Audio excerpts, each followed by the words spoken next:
Test, test, check. 1, 2, 3. Test.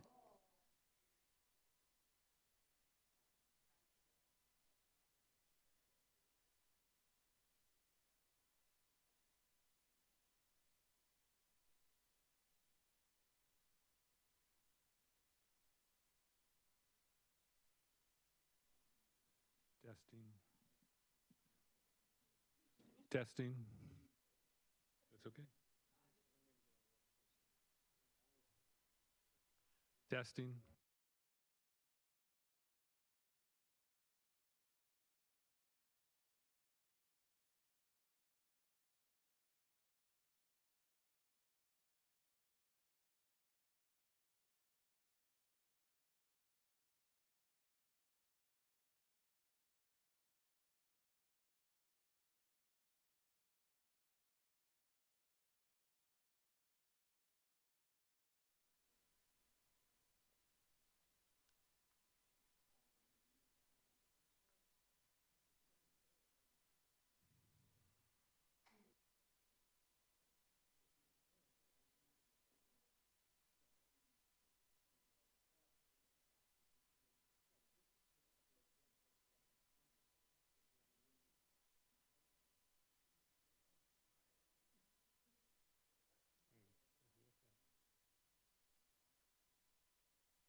I now call to Recording order in progress.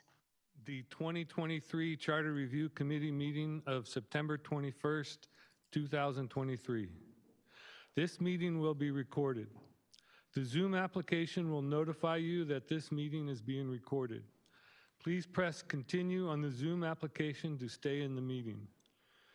Use the raise your hand feature in Zoom when you would like to speak on an item and to also lower your hand when you're finished speaking.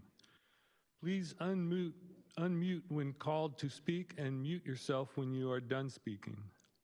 If you are calling in by phone, identify yourself by name before speaking on an item. Press *9 on your phone to raise and lower your hand. Press *6 if you are participating by phone to unmute. Can I get a roll call, please? Member Davis? Here. Member Sini? Here. Chair Houston? Here. Member Huynh? Here. Member Coulterman? Here. Vice Chair Patel? Here. Member Chandra? Here. Welcome to the 4th 2023 Charter Review Committee meeting. Meeting agendas are posted to the city's meeting page in advance of the meeting. Presentations will be available on the city's meeting page as post-agenda materials at www.santaclara.legistar.com. We will now move to the public presentation section of our meeting. This part of the meeting is reserved for persons to address the 2023 Charter Review Committee on any matter not on the agenda that is within the subject matter jurisdiction of the committee. The law does not permit action on or extended discussion of any item not on the agenda except under special circumstances. The committee or staff may briefly respond to statements made or questions posed, and the committee may request staff to report back at a subsequent meeting. As a reminder, comments can be emailed to charterreview2023@santaclaraca.gov. If any member of the public would like to make comments, please fill out a speaker card or raise your hand in Zoom. To accommodate all speakers, we request that you complete your comments within 3 minutes. Staff, do we have any members of the public that would like to speak?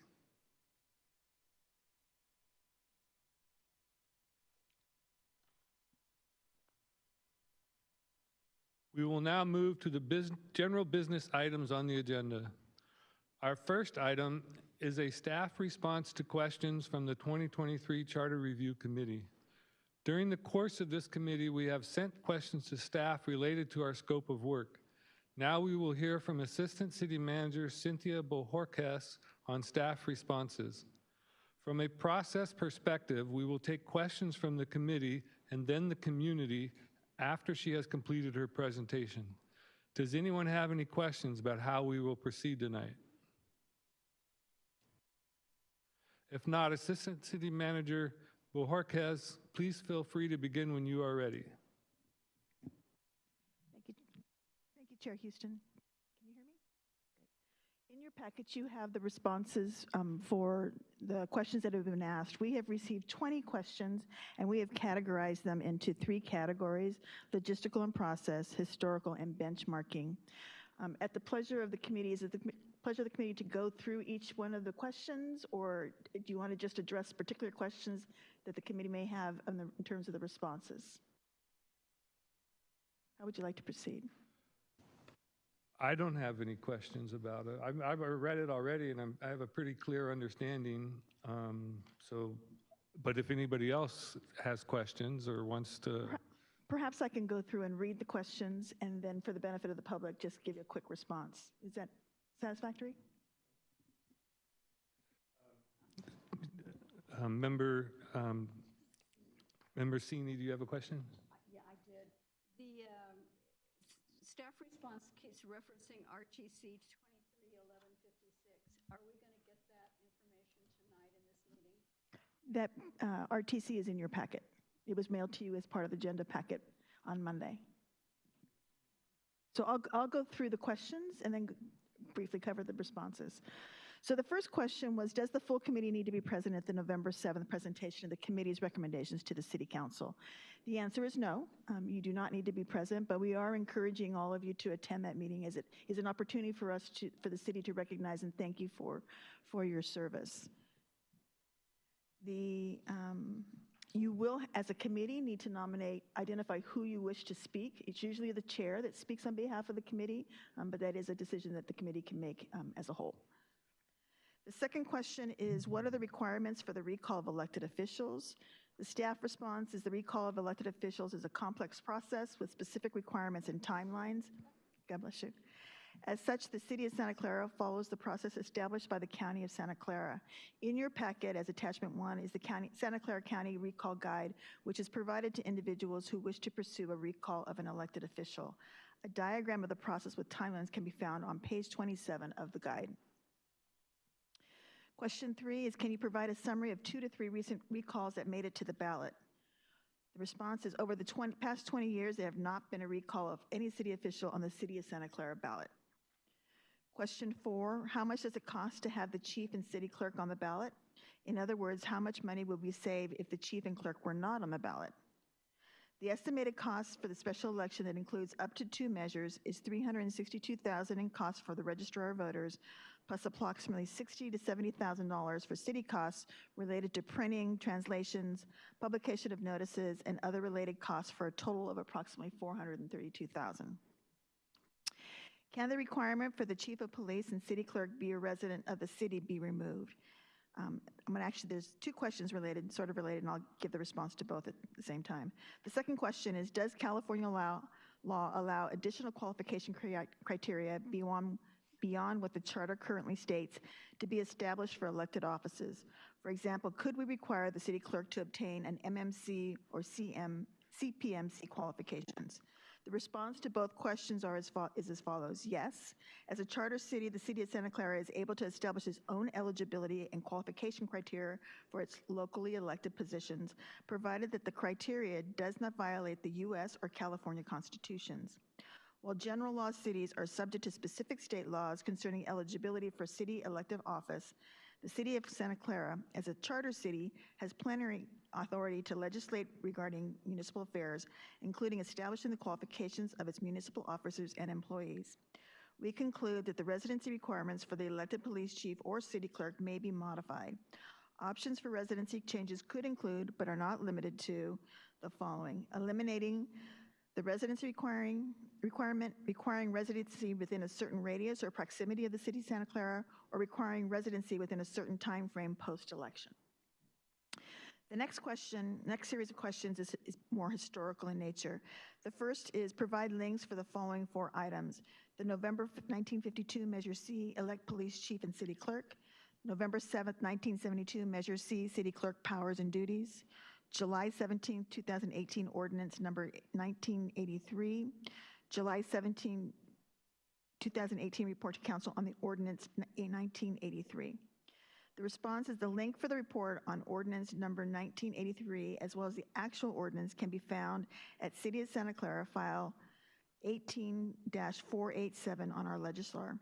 We have provided the committee with the information that is available to us for 1952 and 1972 measures, and they can also be found on the charter website. Unfortunately, these measures predate our system, and the city does not have a link to those documents. The city clerk's office has requested information from the county registrar of voters so that staff can provide any arguments and or rebuttals that may have been submitted. We will forward to the committee should the registrar be able to provide that documentation. So far, we have not been able to receive that documentation. The next question is, please provide links to the following: the study sessions and meetings that Councilmember O'Neill is referring to regarding Ordinance Number 1983 at the July 17, 2018 council meeting. There are a series of timestamps that follow that. The response is the incumbent city clerk resigned on February 6, 2018. On February 13, 2018, the council met to consider options to fill the vacancy, and that is listed as item number 8A in Legistar, and we've enclosed it as attachment 2 of your packet. On March 6, 2018, the council received a report outlining options for a potential ballot measure that would have changed the elected position of city clerk to appointed. That report can be found at City of Santa Clara File 18-187, also on our Legistar system, and is enclosed in your packet as attachment 3. On March 29, 2018, the council held a study session on the roles, duties, and qualifications of a professional city clerk. Report to Council 18-306. The report is enclosed as attachment 4 in your packet. On April 24, 2018, the City Council continued the discussion from March regarding the assigned responsibilities of the elected city clerk and appointed assistant city clerk. That report can be found on Legistar as file number 18-499 and is enclosed as attachment 5 in your packet.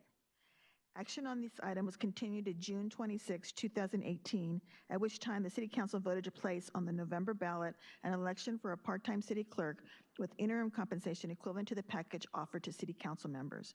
The council members also voted to segregate out the duties of the elected and assisted city clerk as outlined in City of Santa Clara File 18-103, enclosed as attachment 6.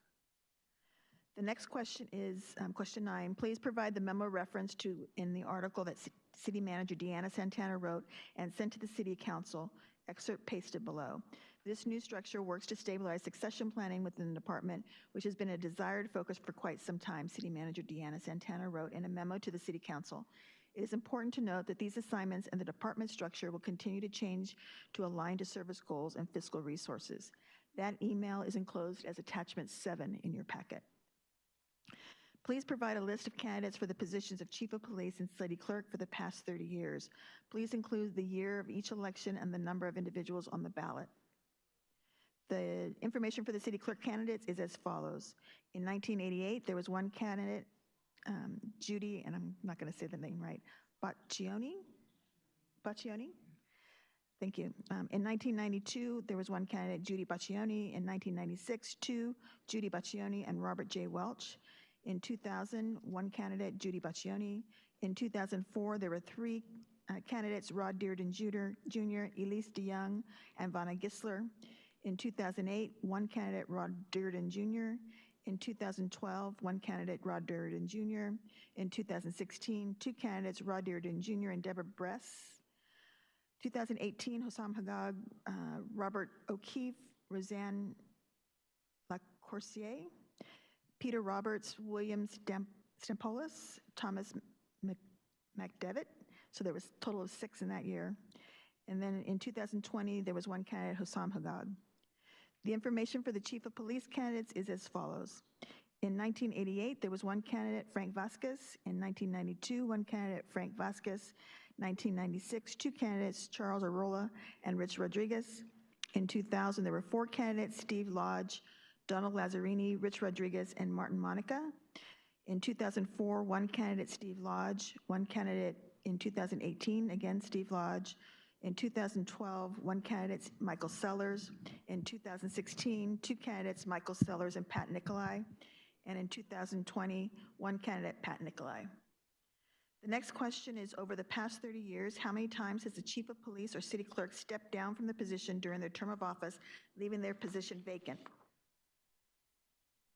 All right. Vacant, i.e. years in between elections when a police chief or city clerk resigned during their term of office, and what happened in each case when someone stepped down. Was there appointment of an interim? Was there an election mid-cycle or some other solution? The response is as follows. 3 former police chiefs left the city prior to the expiration of their term in office as follows. Steve Lodge separated on December 24th, 2010. The department was managed on an interim basis by Assistant Chief of Police Kevin Kyle under the direction of the city manager. Kevin Kyle separated on September 28th, 2012, however, returned as a retired annuitant until election of the new chief, Mike Sellers, elected Chief of Police in November 2012 election. Mike Sellers separated on August 30th, 2019, with the department managed on an interim basis by Assistant Chief Police Dan Winter under the direction of the city manager. 3 former city clerks also left before the expiration of their term as follows. Judith Baccioni separated December 7, 2004. Rod Dearden Jr. was elected city clerk during the November 2004 election. Judy Baccioni did not run. Rod Dearden Jr. separated February 6, 2018, when he resigned. Jennifer Yamaguma was assigned acting city clerk pending the election.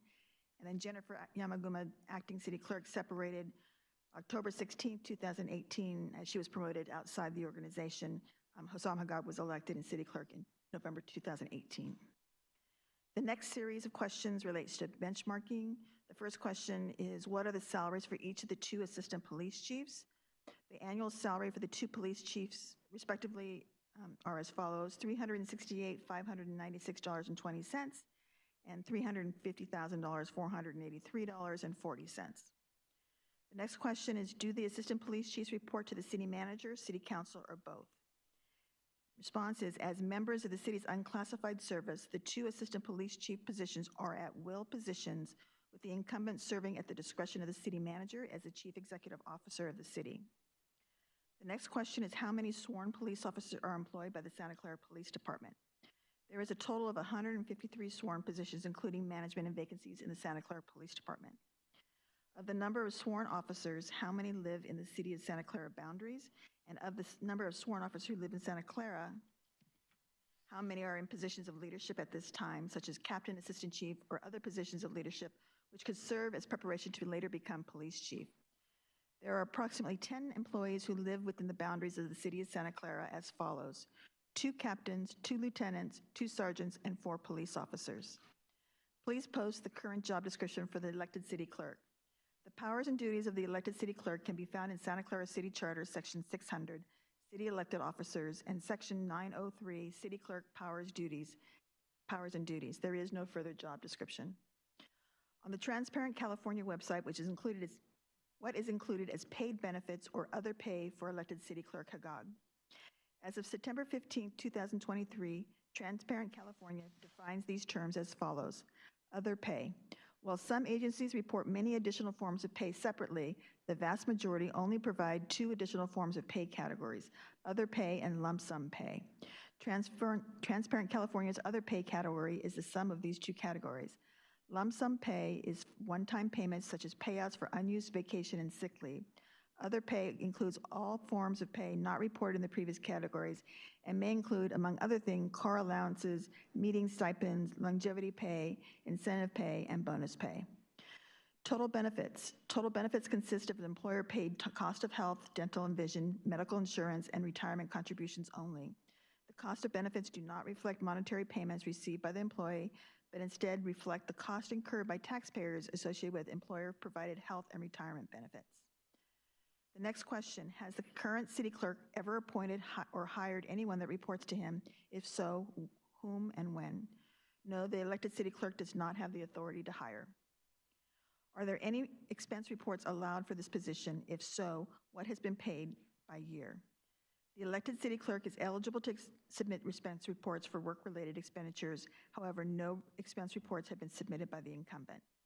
That completes all the questions that staff has received, with the exception of 2 that we received after this was published.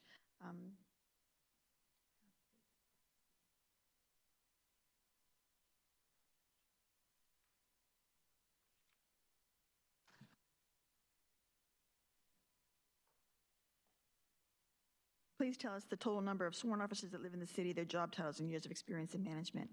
We provided that answer with the exception of the years of experience in management. And if that's still a request, we can go back and look at that. The second question is, if the CVRA lawsuit required our council members to live in the district, why would the law allow us to elect a police chief or clerk from anywhere?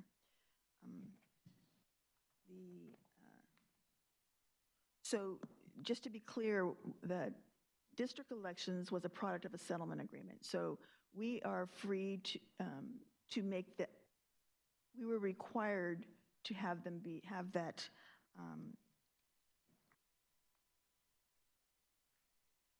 To have council members elected by district as according to the settlement agreement. I don't have the answer here. But we don't have a similar requirement for the city clerk at this time. Has something changed recently to allow this? If so, what specifically changed, or has it always been this way because we are a charter city? Again, the district requirement is as a result of the settlement lawsuit. Does the elected city clerk receive health benefits? If so, what is the cost? The clerk does not receive health benefits. And that completes all the questions and answers. I'm happy to answer any questions the committee may have.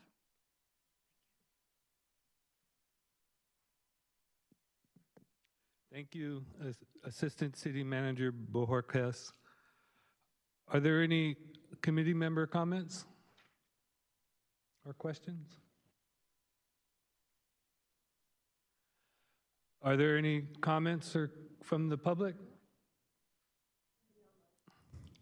Okay, so we'll close public hearing, and if there's no more, are there more? Oh, there are. I'm sorry. Okay. Yes, yes. Are there any committee member comments? Okay. Motion and a second. Can I get a motion to note and file the staff report? Motion to note and file the staff report. Second. Roll call, please. Member Davis? Aye. Member Sini? Aye. Chair Houston? Aye. Member Nguyen? Aye. Member Coulterman? Aye. Vice Chair Patel? Aye. Member Chandra? Aye. Motion passes unanimously. The next item on the agenda is a discussion and action on preliminary committee recommendations on charter provisions related to the elected chief of police and city clerk.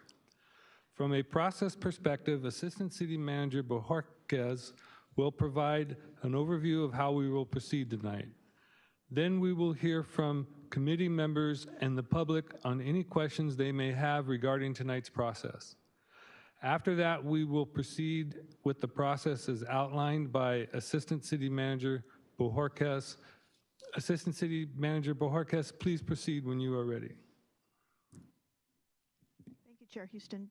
So at this point, we are now at our fourth meeting. Congratulations.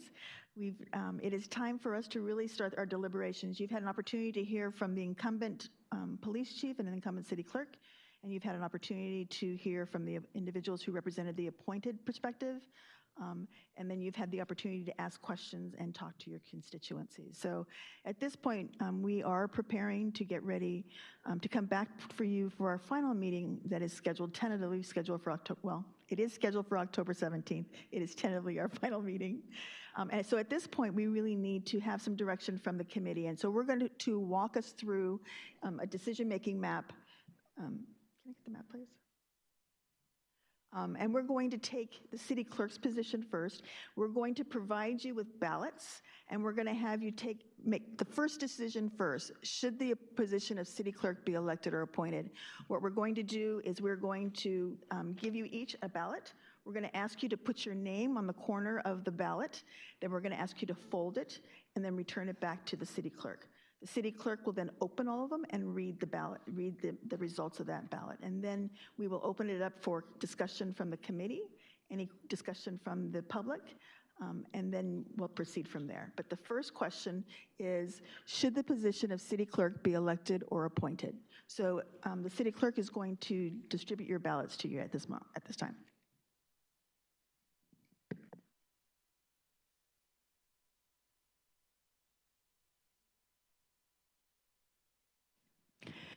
And just a reminder, this is not a secret ballot. We will be reading everyone's names, so there'll be full disclosure and transparency. This is just the ability to make sure that everybody has the opportunity to cast their vote equally at the same time and not. Thank you.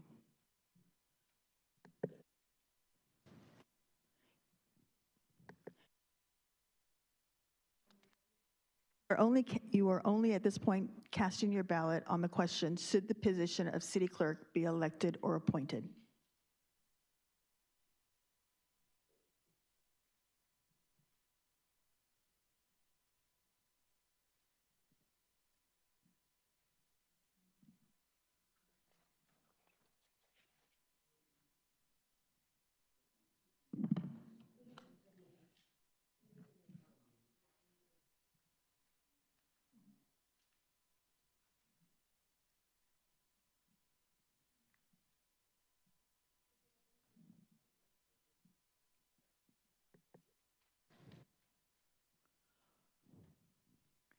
And again, once the ballots have been cast, the city clerk's office will read it. We'll take comments from the committee and then public comment from the audience, and then come back to the committee.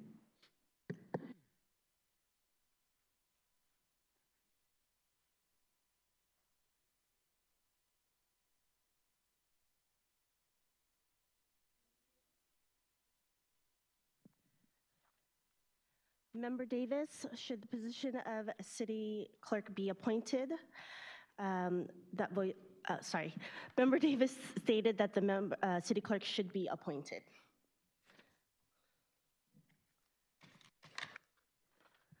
Member Sini, also appointed.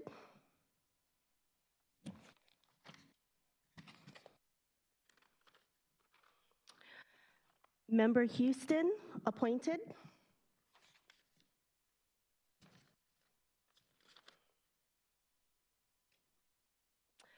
Member Patel, appointed.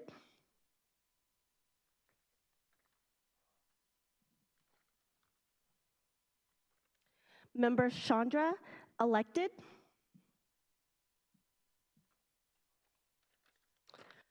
Member Hune, appointed. And Member Coulterman, appointed.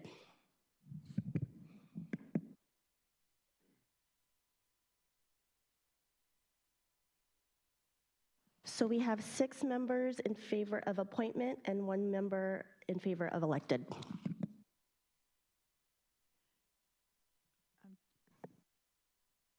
Chair, would you like to have comments from the committee and then from the public, and then we can go on to the next phase of the voting? That sounds good. Are there any comments from the committee? Member Coulterman? Yes, I selected appointed because I want to see Santa Clara have a full-time appointed clerk with the education and certifications of a professional city clerk. I know we already have that in our assistant city clerk, but we saw that last week in the town of Los Gatos. City clerk who was here to speak to us. I was very impressed with those qualifications. I do not see the need for a part-time elected city clerk. I think that's more of a figurehead. The elections officer role can be completely fulfilled by someone who is a full-time appointed clerk who has all the appropriate education and certifications, as we know our assistant city clerk already has, and how our appointed city clerk who was here to speak with us last week, she had those qualifications as well. Any other comments from the committee? Yeah, I can. Yeah, Member Chandra? Yeah. So the reason why I choose elected was, see, the thing is, I think the America is built on democracy, and it's the choice of Santa Clara city voters who would determine. So I would say that, we have to leave the choice to bigger ballot which comes in 2024. That would have been my recommendation, where let the city voters decide on it. And that was, I just wanted to leave it as it is. But added to that, the qualifications should have to be looked at it. So that was my thought process in choosing the elected one, because it would be hard for me to take a decision wherein historically the city has been electing the city clerk. So that's the reason that was my choice. Yeah. Thank you. Any other comments from committee? Member Coulterman? Yeah, I forgot to mention, so question 10, which was read out and the answer provided, shows that in the last 10 elections for city clerk, only 4 times was there more than one person running. So 60% of the time it was a single person election, and that's not a choice for voters. Any other comments from the committee?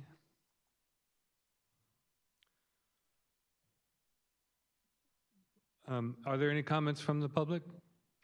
Please come forward.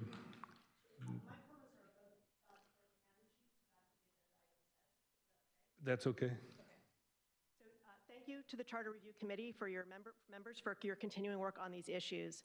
I felt compelled to be here tonight to speak publicly, not only because I have a very clear opinion on these issues, but also because I've heard from many community members who have felt intimidated by public comments made at previous meetings of this committee.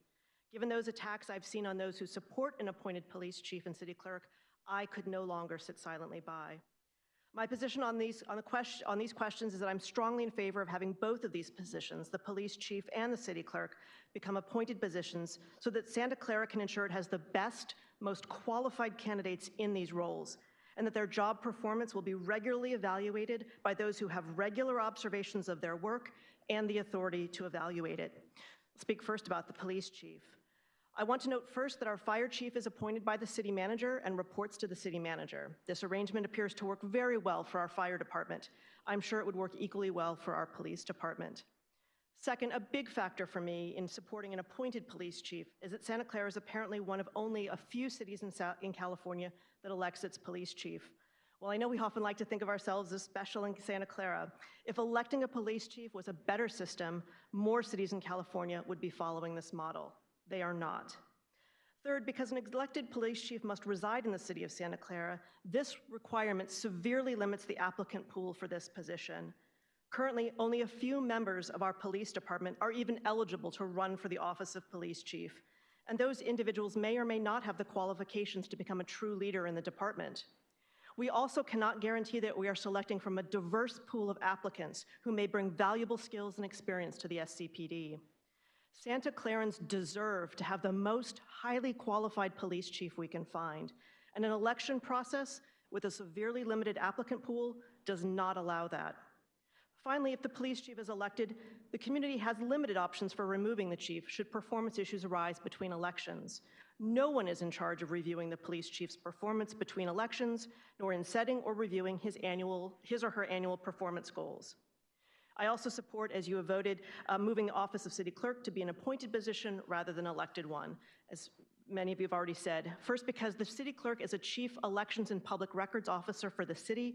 This position requires extensive knowledge about the technical and legal issues related to information and services residents need to participate in government and make informed decisions. If this position is elected, voters have no way to accurately test a candidate's knowledge of the legal and technical issues a city clerk must handle. Moreover, because the office is currently elected, it brings politics into a role that absolutely must remain politically neutral. The danger of this office being used for political purposes is very real, and an effective city clerk must be above the political fray and treat all residents equally, confident in the knowledge that the city clerk is not beholden to political donors and supporters. Finally, the office of city clerk used to be a full-time position. When a previous city council decided to make this elected role a part-time position with no input from the voters, they clearly acknowledged through their actions that the role required highly technical knowledge and expertise that an elected city clerk might not have. The real work of the city clerk's office right now is being done by professional staff without the title of city clerk. It's now time to complete that transition and make the role of city clerk a professional staff position in City Hall, where we can ensure that the individual who serves as city clerk will have the expertise to carry out the duties of the office and will remain politically neutral. I urge the Charter Review Commission to recommend that these issues go to the voters for their input. Thank you. Thank you. Are there any other comments from the public? Can we keep your notes for the record? Thank you. Chair, we do have a speaker online, Wesley Mukuyama. Wesley, you may speak. Go ahead, Wesley. Thank you, Charter Review Committee. I'm glad you voted 6-1 on appointed.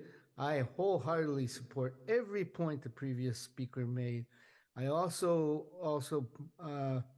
thank Charter Committee Member Coulterman about her point about how many people ran unopposed. And this is a point I made. You know, if you run unopposed, there's no sense in having an election. So I support everything that has been said, but I would also add what Reverend Moore said last week, that perhaps a community advisory committee be involved in the decision-making of an appointed city clerk. I think that would make it even more legitimate.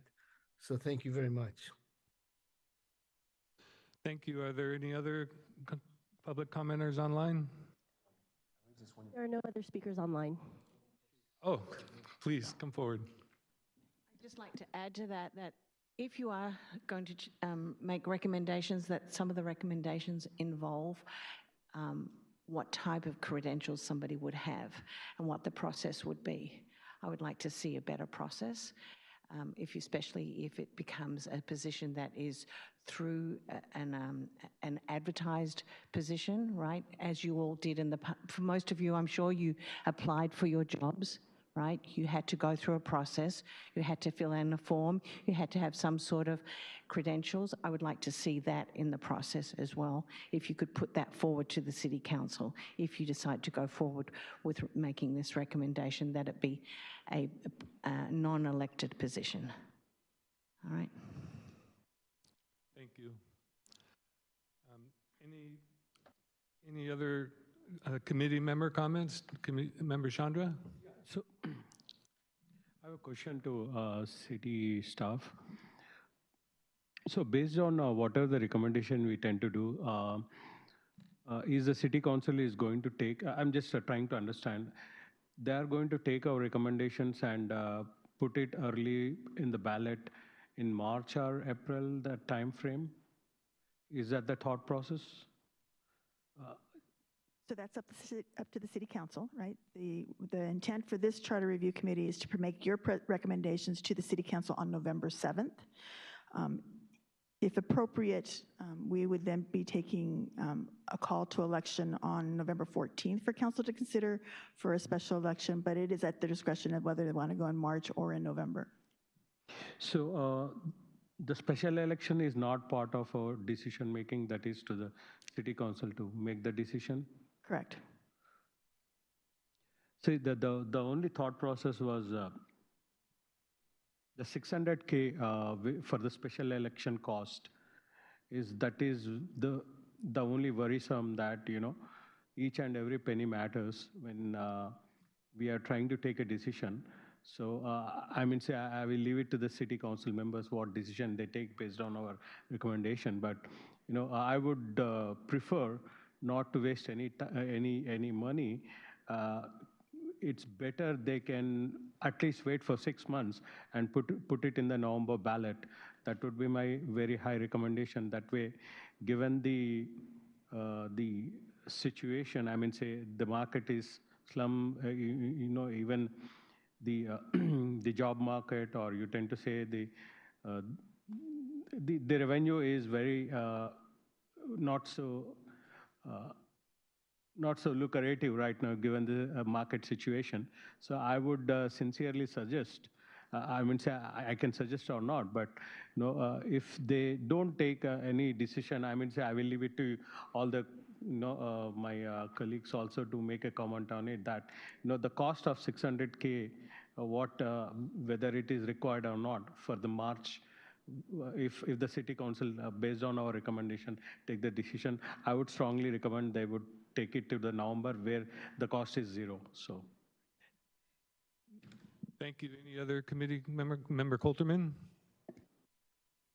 And I would request that the council put it on a special election in March, because both, if we look at item 10, the answer to question 10 about the past elections, and this goes back to 1988, both individuals, both of those positions are up for a new election in 2024, November 24. We should not wait to put a ballot measure on if that's what this committee decides, because then we would be waiting another 4 years. So it should be a special election so we know the answer, what the public wants, before the November 24 election. Because if the public votes for appointed, then there would be no November 24 election for whatever position or both positions. Thank you. Any other committee member comments? Chandra, please, let's hear from everybody one at a time. And are there any other committee member comments? Okay, Chandra, please.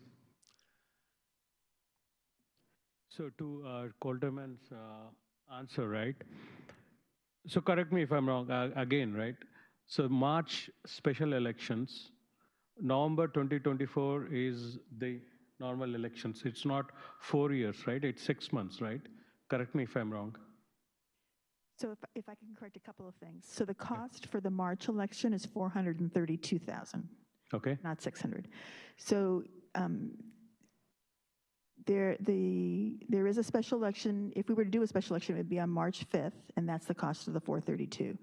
If they were to go in November, you could potentially have both the normal election as well as the question on the charter language on the same ballot. That's up to council to decide whether or not they want to put one or both measures on the ballot for November.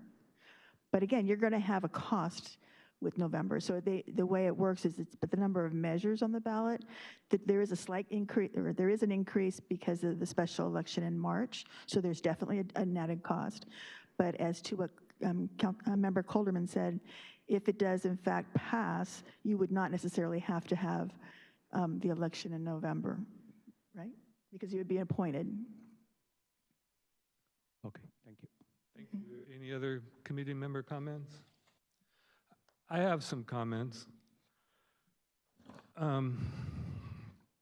First, we may be better served by professionals than politicians in these two positions.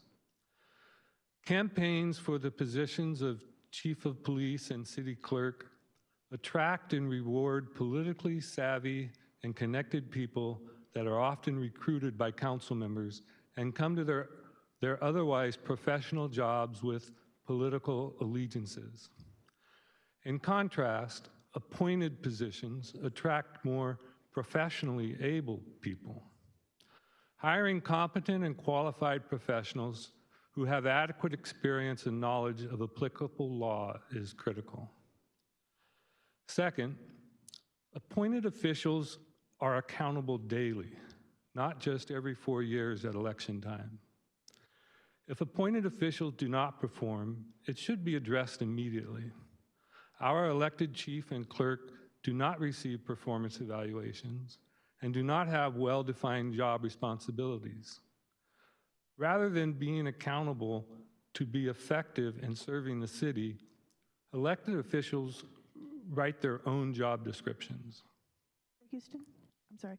Can you make sure you address your comments only to the appointed city clerk? We'll get to the appointed police chief later, but right now we're only dealing with the appointed city clerk. Thank you. Third, appointed officials do not fear retribution either. These apply to both, so I don't want to have to repeat the whole paragraph again. Our elected chief and clerk testified that they do not fear retribution because they are elected. But both the appointed chief and clerk, who were here last week, testified that they are not afraid of retribution either. If you do the right thing in the right way in compliance with the law. Just as importantly, they described the importance of the respect they were afforded because they were professional. Fourth, this applies to the chief, so I'll hold it. Fifth point, by having appointed officials, our city will save $432,000 every 4 years. As Assistant City Manager Bojorquez just said, that's what it costs to have an election. And lastly, but not least, we should put this on the ballot and let the voters decide. Remember, prior to 2018, some council members and the Police Officers Association contended that Santa Clarans wanted to keep the at-large voting system in place. But when put to vote, residents said otherwise. The only way to really know is to put the measure up for vote. Santa Clara is growing and becoming more diverse in its needs and interests. This decision is an opportunity to hear from the whole city. Thank you. So if there are no further committee member comments, we'll continue the. Give what? Oh, somebody, okay. Wesley, if you wouldn't mind holding your comments till later. Okay, so where are we in the process? So it's the consensus of the committee that you want to pursue the clerk being appointed. So if that is your recommendation, then the next question is, should the appointing authority be the city council or the city manager? So if you vote with, put your name on the ballot, the city clerk will pick up your ballot. Should be the third. It should be the third one in your packet, I believe.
Member Chandra, appointing authority, the city manager. Member Patel, appointing authority, city manager. Member Houston, appointing authority, city manager.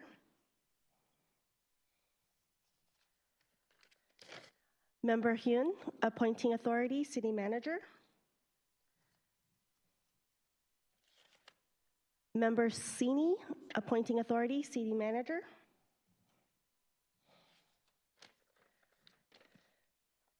Member Coltman, appointing authority, city manager. Thank you. And Member Davis, appointing authority, city manager. So vote of 7-0, appointing authority would be the city manager.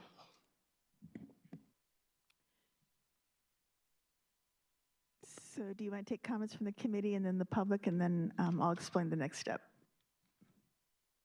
Okay, do we have any comments from the committee? Do we have any comments from the public on the appointment authority? Do we have any comments online for the appointment authority? Yes, Wesley Mokuyama. Go ahead, Wesley. Just to make a comment, I want to thank Chairman Houston and Committee Member Colterman and respond to Chandra's. And I just want to make it clear that if the special election is completed and the voters vote for an appointed city clerk, at least at this point, and later maybe police chief, it would eliminate the costs of them running, or at least the city clerk running for office, and eliminate $432,000. And it's not clear from what the staff said. Would that be in 2024, or would that be as early as 2024? And then, of course, it will be all the election dates after that, because the city clerk will be appointed if the election passes that measure. Thank you. Are there any other comments from the public? Comments from the committee? Chandra, Member Chandra? Chair. So, example, if you have special elections in March, the cost is 432K, and in November, probably drastically you can reduce the cost. So, how soon it would be effective? Assume that the majority, the public has taken a stand that they are going to for city clerk appointed. What kind of timeline is it to implement?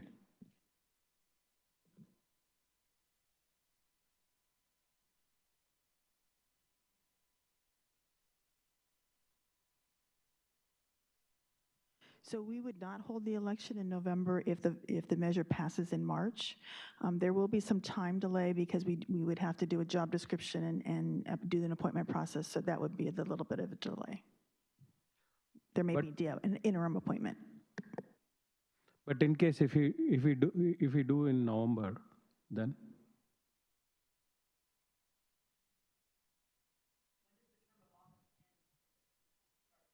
No, that's right. Yeah, I think the term of office ends in December 24. So I think, and I guess it would depend on how our charter language is written, but I think could be that, assuming he would serve out the rest of his term, and then you would have the vacancy after that, where we would then. But that is something we probably need to look at, and so that would probably be part of the ballot measure language. Yeah, can you look at it? See, the thing is, for me, it doesn't matter whether it is. It's all the public would decide, the Santa Clara voters, right? The only thing is how we can reduce the cost. That's my only the thought process. Instead of doing March, if you do in November, if you are going to combine with all the elections, we are going to drastically save a lot of money. In case sorry, let me complete. In case if whatever the say assume that it's normal as part of elected, right?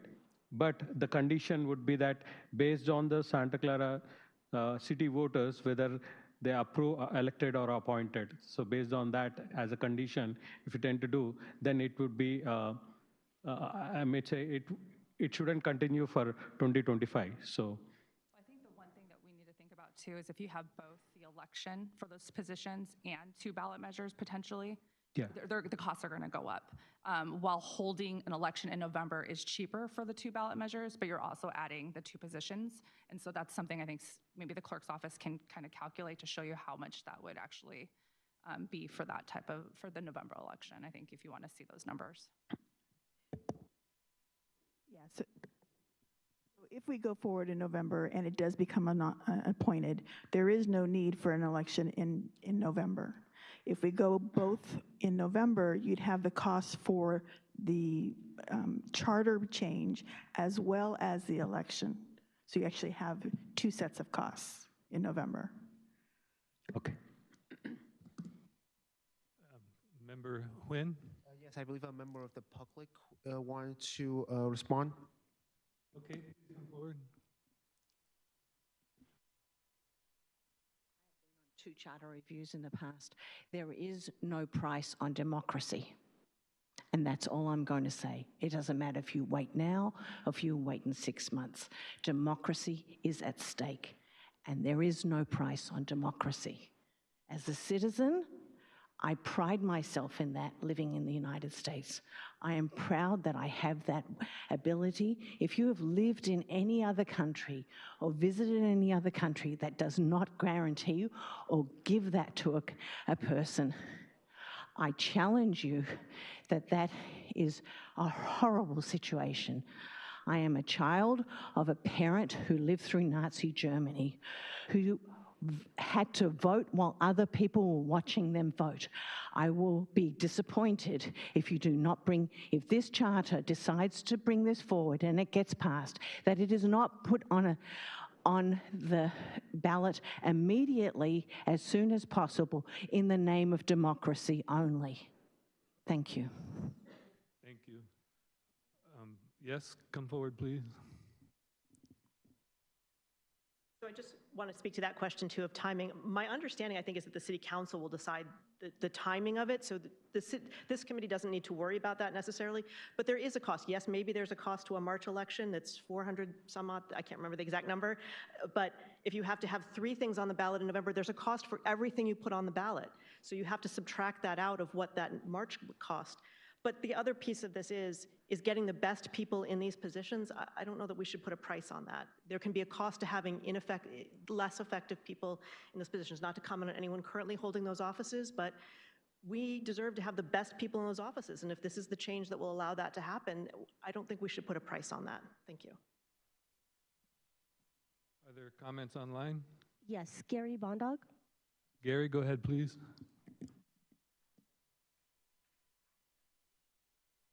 Hi, can you guys hear me now? Sorry. Hello? Yes, we can. Yes. Oh, okay, great. Thank you. Yeah, you know what? Some very good comments from the two ladies that were just up. And one thing, you know, as I was sitting here listening to Member Chandra, you know, this when times are tough, and I don't think we are in tough economic times right now, but when we're in tough economic times, you know, businesses all over, entities all over has to decide not only where to save money, but where to reinvest to get the best value out of your dollar. And so what I might ask of you is to think about not how much this is necessarily going to cost, but think how much we have to gain. This isn't necessarily an expense as it is an investment in ourselves. And a couple points I'll make to you. I don't want to get the streams crossed between the clerk and the police chief discussion. But this city has had to pay out millions of dollars in claims for wrongdoing. And when you look at it from that perspective, what might a better educated and more professionally trained police chief bring to the city to change the culture in the organization and also in the city clerk's office to avoid some of these costly mistakes that not only violate residents' rights and citizens' rights, but cost us a lot of money. So please, this is an investment in our future, and I think it should go on the ballot. Thank you. Any other public online? Thank you. Cynthia, I think we're ready to begin the process, but do you agree with that? Yes, so Okay, but before we do, there's something I wanted to say. The survey is not complete. It'll be complete on October 6th. So what we decide tonight, we should have a caveat that we're still, if the survey comes back and gives us information that changes our mind, we should have that opportunity at that next meeting, right? correct. So where we are right now is you're going to, based on the decisions you've just made, we'll come back to you on the October 17th meeting with ballot language that recommends that it be an appointed position appointed by the city manager. So we'll bring back ballot language with you. So the survey, as you'll hear a little bit later on, we've been asked to provide you all with flyers to talk to your constituencies, as well as we're going to be distributing a postcard to registered voters in Santa Clara. So we've extended the deadline of the survey to October 12th to make sure that everybody has that opportunity to talk to your constituencies. That will allow us time to come back to you on October 17th. You will, of course, have the opportunity to consider all of the information on October 17th.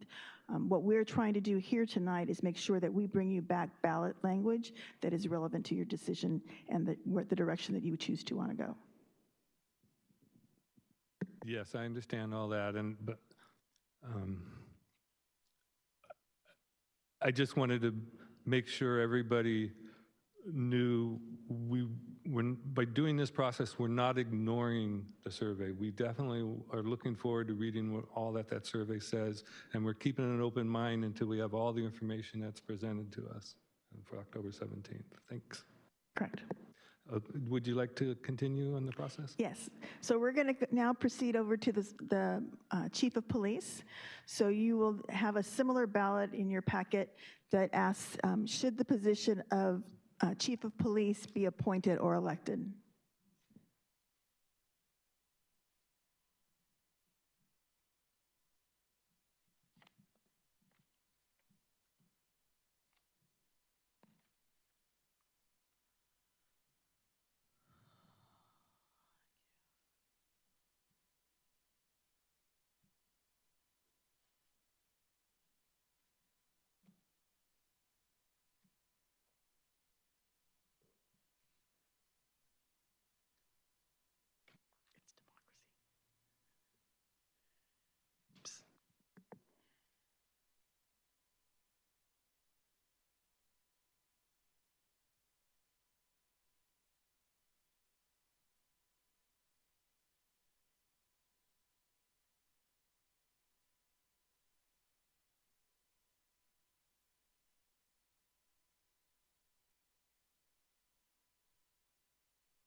And as we wait for those ballots, I do want to thank everybody for your comments and providing the reasoning behind your decision making. It'll be helpful for us as we write up the report. So thank you. We really do appreciate the additional information.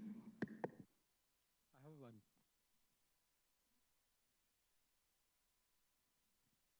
Yes, Member Chandra?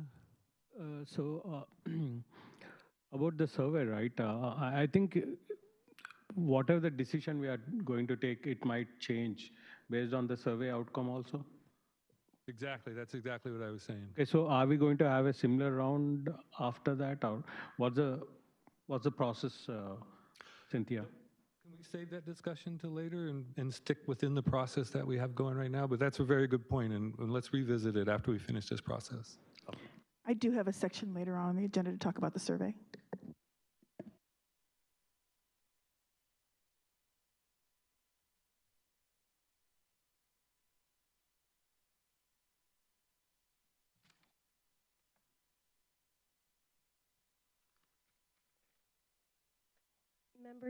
Member Sini, appointed.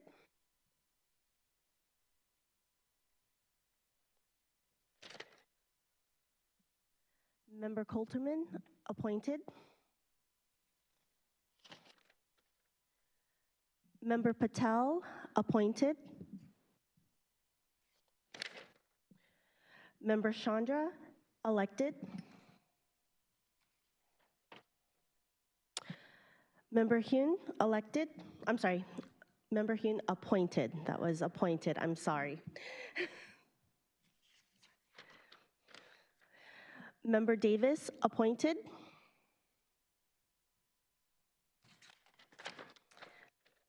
And Member Houston, appointed. So we have 6 appointed, 1 elected.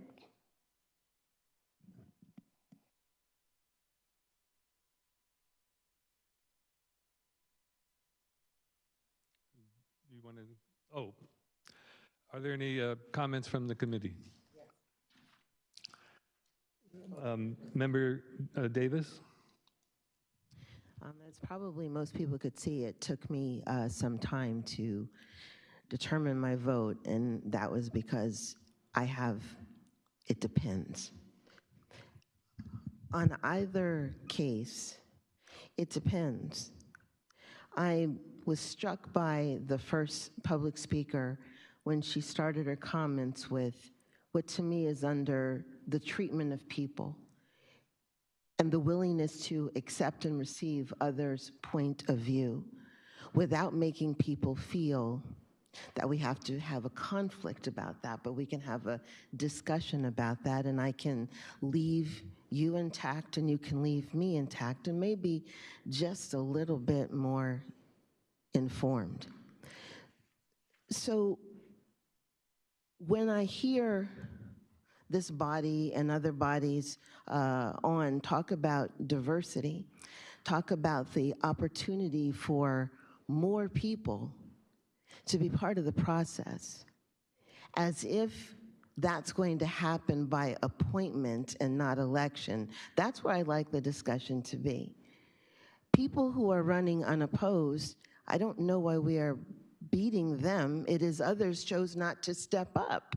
And for whatever the reasons are that they don't step up, that's what we need to be looking at. What is it about our city that makes it seem that it is only for certain types of people? And the diversity doesn't go to too many levels. I dare say I live in this city. Look at us. So with that, I had some depends, because I would love, as the Reverend said, to have some body of an overseer to really make sure that that pool is diverse and that the people who are making the decision are highly informed and also have cultural competence and cultural intelligence with which to make decisions. Because there are people who have a view right now of what they think is the professional, the competent, the person. And the 2 individuals that came last week, I'm not surprised. So I had my doubts, I have my, it depends for me, but I was forced to make a decision tonight. I didn't want us to sit here forever, but I just needed to have that said, what I'm thinking and what I need to happen as we move forward. Thank you. Thank you. Any other committee member comments? Member Coulterman? Yeah, so going back to question 10, over the elections since 1988, only 3 times, in 96, 2000, and 2016, was there more than one candidate. All the others were running unopposed. And same thing applies to what I said before about the city clerk elections. When one person's running, the voters have no choice. The decision has already been made. It's been made by endorsers, by campaign funders, by people who've decided they don't want to go through with there's a lot of adult level issues with running for election here and people being not treated kindly. In addition, the cost of living here, clearly if we have only 10 out of 153 positions, officer positions, the cost of living here limits who who can afford to live here. And then there aren't many people in the pipeline, and we don't know that anybody who is currently in the pipeline would want to be chief or want to run for chief or would be the best chief that we could get.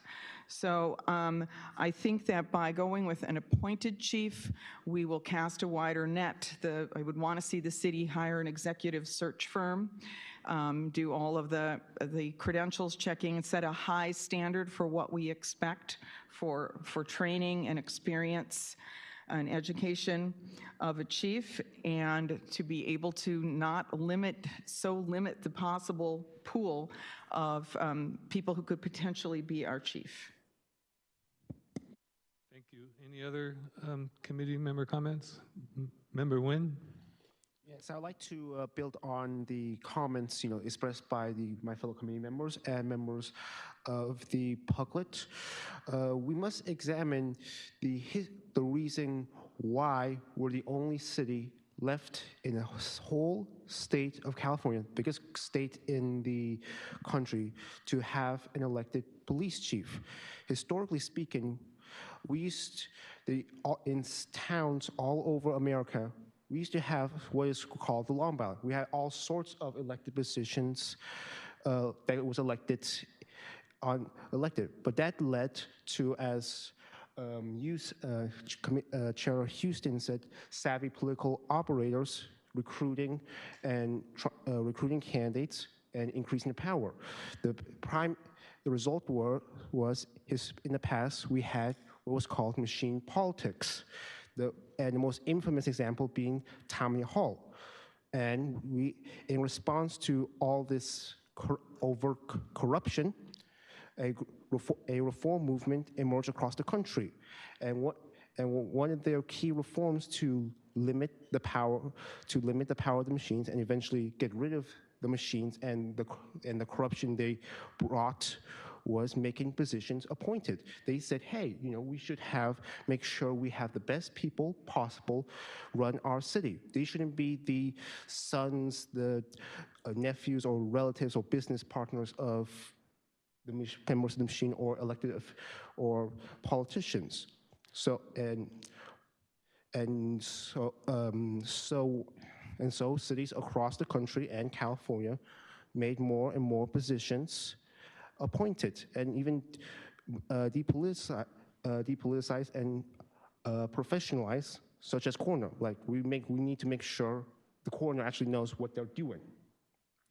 And so I support this. I voted to move both positions to appointed in order to ensure that Santa Clara has the best qualified people to run these two important positions. Thank you. Any other committee member comments? Member Chandra?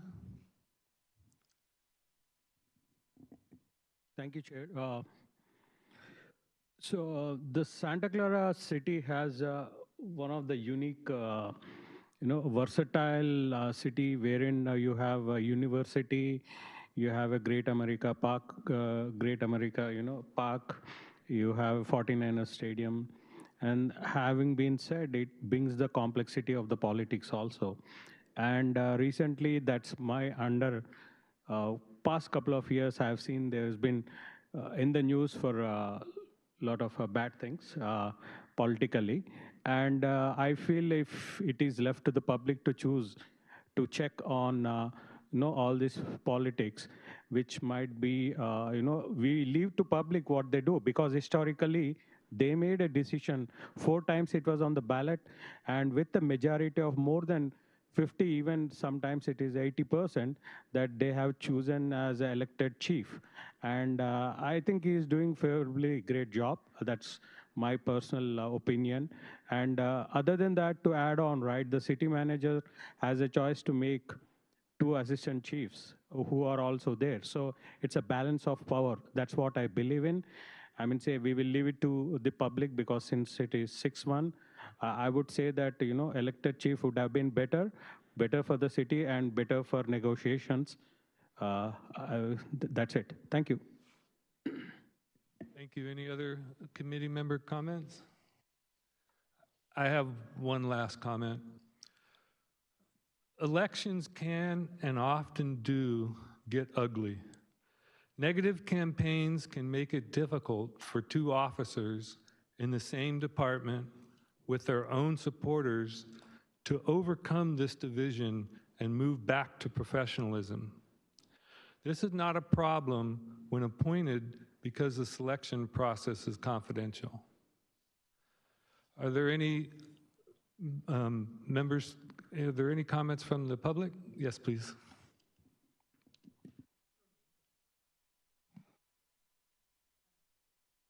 I hadn't planned to speak on this, but Charter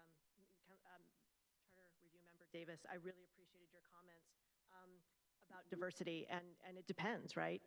And they hit very close to me because I wrote my MBA thesis a couple years ago on gender, on California SB 826, which was the gender diversity on corporate boards law. And so I really explored that and how corporate boards were handling that diversity question. And here was a legislative mandate that you had to become more diverse, but how did other places handle that? And one thing that came up was something called the Rooney Rule.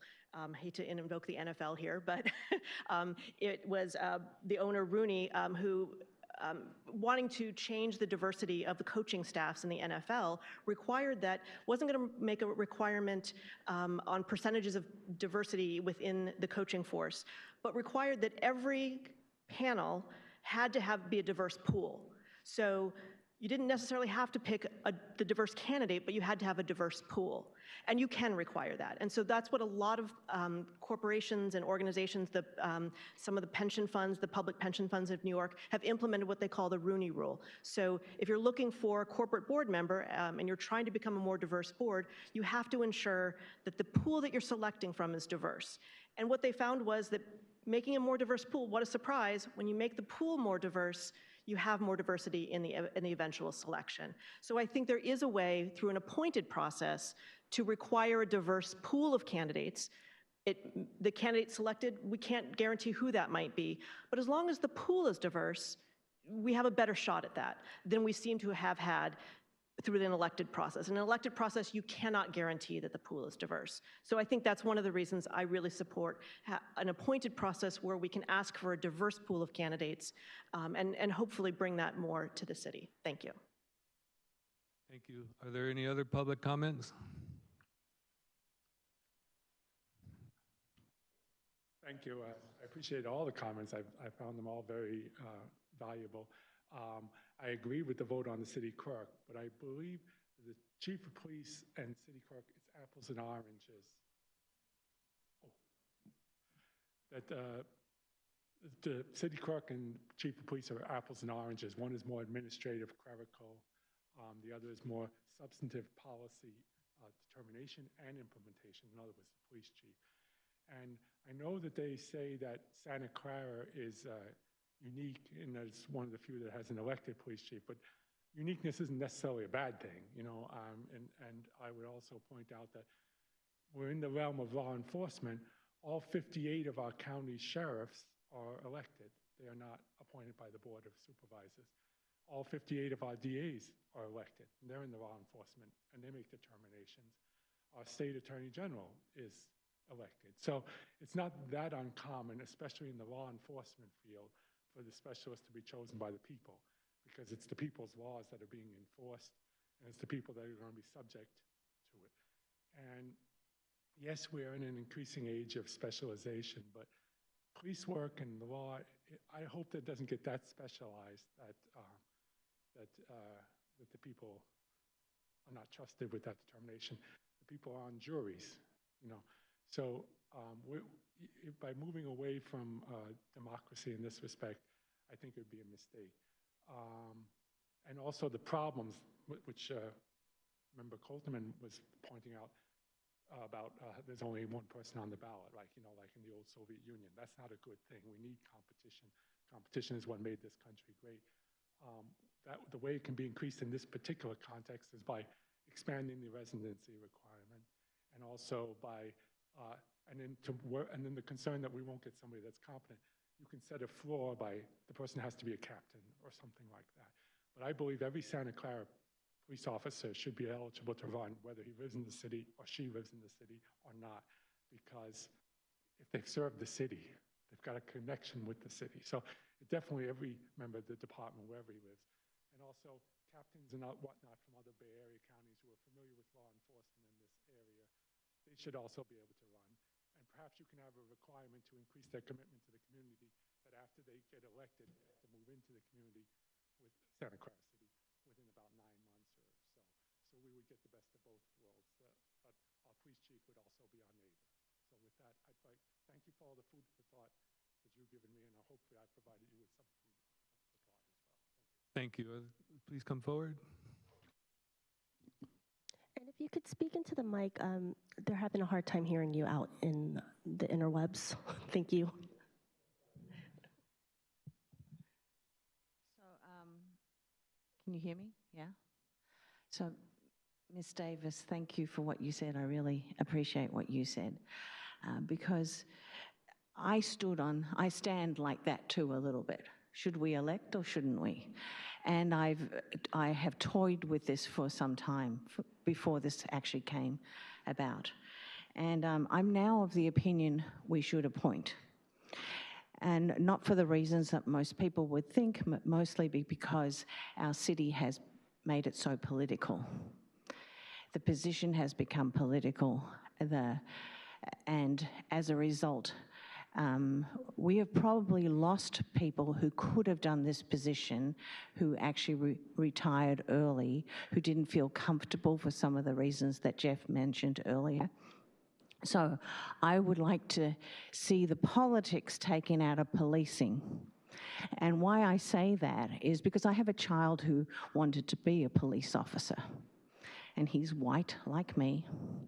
And it's very sad because he went to university to study that, basically, and he decided after the 3rd and 4th year that he was definitely not going to be a police officer because he couldn't take the politics within the police department. And I think we need to reconsider what, even though he decided not to do that, he's actually a police officer. He's a federal police officer, and he really enjoys that. But he looks at the city of Santa Clara, and he grew up in the city of Santa Clara, and he's kind of saddened by what he's watched and seen. And he's decided that it is not for him at this stage. Hopefully, with age, he might change his mind. But having said that, I really feel that we cannot avoid looking at the skills of what a police officer chief needs, and we're not doing that at the moment. We have walked away from that when we did what we did the last few elections, right, by just appointing somebody who lived in the city, who happened to have some sort of degree, but not the requirements. A little bit like what we've done with the city clerk, which is a great shame, because there are great people out there, and we are preventing ourselves. And as much as I'd like to see it as an elected position, and I love the process of an election, because I believe in elections, right? I don't care when they are. Everybody should vote, right? But we have ruined that in this city. Our council, sadly, has done that, had a hand in that, maybe not this current one, maybe that's why it's up here for discussion. But councils in the past have ruined this city in acting as political in other departments, and we have to stop that process, sadly. We have to bring it back to looking after everyone, being inclusive, not just your friends and family. We need to broaden the spectrums. We need to stop looking at who we went to school with, who now has a position. We need to stop looking at who is a relative, maybe, who can now have a position. We need to stop that. We are becoming a big city. We are not a little city anymore, people. We're not in Kansas. We're not an orchard city anymore. We're not even really Silicon Valley. We have a lot of options to do something else, and we need to start looking at that. All right, and you have an opportunity. Now, it's up to the voters. And certainly, it has to go to the city council. They will refine it and determine what they don't and don't like, what you guys present to them. And they may have wasted your 8 weeks or 10 weeks. Whatever, it's up to the voters. Thank you. Are there any public commenters online? Yes, Wesley Mukayama. Go ahead, Wesley. Thank you, everyone who went for appointment. I'm also for appointment of the police chief. Let's take the politics out of this office. As you committee members know, that years ago, the police chief, there were no requirements for the police chief. Thankfully, they put some requirements, but it's still, it's still a obligated way. The police chief is obligated to special interests. And I would like to say that the Police Officers Association, if you don't go through the Police Officers Association, you won't get voted for, you won't get elected, because they hold the main power in the election process. And Committee Member Davis, I agree with you. We should have a citizens or a community residents advisory committee to look into the appointments made, if that would happen, appointment made by the city manager. He or she would need the oversight, as you called it. I don't know if it's an oversight committee, but it is a community committee that Reverend Moore suggested to look at the 74% people of color in this city. People don't seem to realize that the city has changed since 1951, and we need to have reflections of what the city population is, whether they be non-citizens or citizens, they live here. So I, again, understand what you're pointing at, Committee Member Davis, and appreciate what you said, but also, Coulterman, we can't have an office election for police chief with only one candidate. We've got to find a way to get a qualified police chief whose requirements are to take a look at our population and how he would respond to that. We're talking about lives. We're talking about public safety. And public safety is, we need educated police chiefs who understand what needs to be done. Thank you.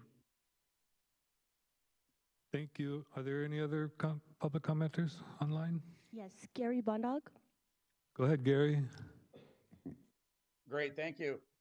First of all, I think it's really cool after 247 years, we have a fellow citizen of ours with I won't say British accent, but former British Commonwealth somewhere accent up there. Really proud to have folks in this country speaking up. But more importantly, I wanted to congratulate Committee Member Davis. This isn't about just changing whether the police chief is elected or appointed. This is about not only diversity and being able to accept applications from a wide array of candidates, qualified candidates, but it's also about accountability.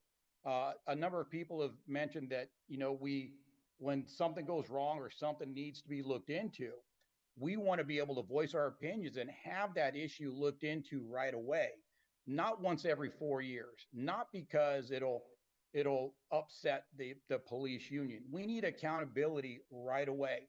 And I'm not sure of anyone sitting up there on that table next to you today, but there are probably some folks in the city of Santa Clara that have seen not only my PRA requests, but some of the complaints I've lodged. I know for a fact that there are 2 women of color who submitted complaints against police officers for stating that they put their hands on them when it never happened. And that was never investigated, or at least to our knowledge, those complaints have never been investigated. It's been an elected police chief. So how do citizens How do residents like these two women, and I'm not going to name them because obviously they're witnesses, but how do women like that, who an officer fabricated that he put his hands on them to save them, how do two women get an elected police chief who's not accountable, but once every 4 years to sit there and actually complete the investigation on those written complaints? This is more than about just diversity and getting new candidates. It is. It absolutely is for the police chief, but it's all about accountability. So thank you for your vote, all of you, for your vote. I think if this goes to the voters, we've got a really good chance of making a change, bringing diversity to the city, and also bringing a lot more accountability. Thank you. Thank you. Are there any other committee comments? Member Chandra? Yeah, thank you for public comments. I really appreciate it. And last week also there was a comment about the diversity from NAACP, I assume. If you don't consider as a clerk or a chief as a position, but both are elected positions, and on the record we have a first Arab Muslim who was an elected city clerk. So the diversity is already there. Maybe you don't have the qualified chief who is with a different background. So having said that, I just wanted to, put forward that, the diversity is already there, and maybe the qualified candidates may not be there for the chief position. That might be an, IC, but slowly over the years, you will have a lot of diversity, and that's a beauty about America and beauty about democracy. Thank you. Thank you. Are there any other committee comments?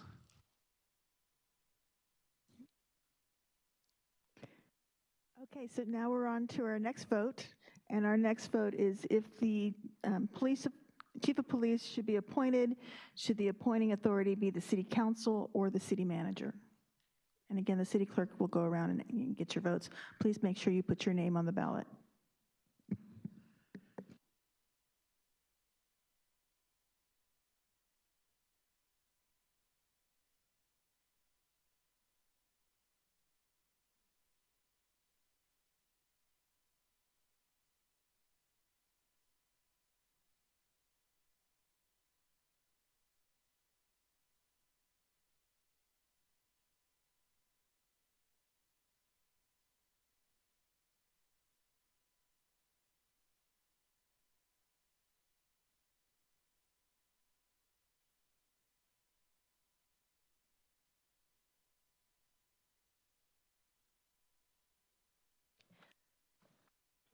Member Sini, appointing authority, city manager.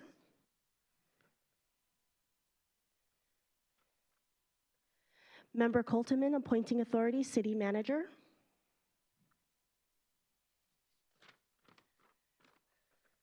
Member Davis, appointing authority, city manager. Member Houston, appointing authority, city manager.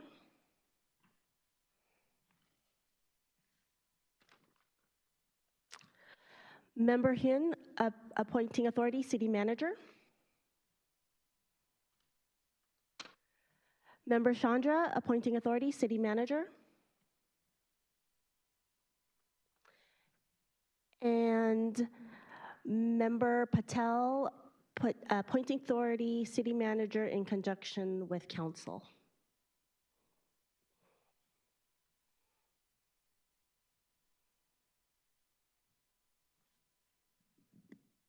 Can we get clarity about what that means, please? So the thought process around that was like, so city manager can poll like, 3 qualified candidates, and out of 3, city council can pick 1. So it basically gives power to city council as well as city manager for the appointment.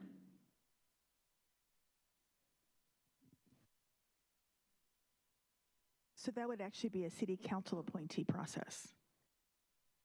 The city manager would only be screening, and then the city council will be making the appointing authority. There can only be one appointing authority. Okay, so in that case, like probably like a city manager may be the best choice, because I want politics to be out of this. you for the clarification. So that's 7 with the appointing authority to city manager. Do we go to committee comments now? Are there any committee member comments? Member Nguyen? Why don't you go ahead? Yes, I'd like to thank all the public comments here tonight. And going off of those great public comments, I believe Wesley's public comment goes with what I said about machine politics and cliques. And of course, I've only been voting since 2016, and after 7 years, I agree with the public comments of the person here.